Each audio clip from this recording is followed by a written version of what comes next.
رسول الله علیه السلام می‌فرمایند شیطان گفت خدایا به عزت و بزرگیت قسم بنده هات رو گمراه میکنم تا زمانی که روح در جسدشون باشه و الله متعال در جوابش فرمود به عزت و بزرگیم قسم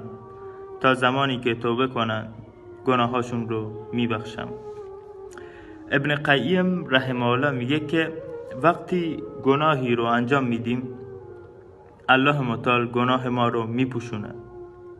و بعدش صدامون میزنه که بیا به طرفم و بعدش گناه ما رو میبخشه و بعدش دوستمون خواهد داشت و در آخر گناه های ما رو تبدیل به خوبی ها میکنه. سلام علیکم.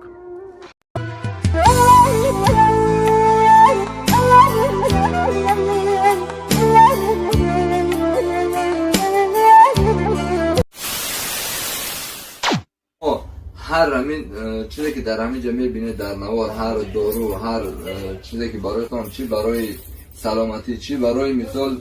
زیبایی پوست و رو دیگر جهان میبینه در همین نوار، همه همینجا را شما میتونید که از همین رقمایی که ما میگذاریم زنگ زده برای خودتان چیکار بکنید، دسترس بکنید.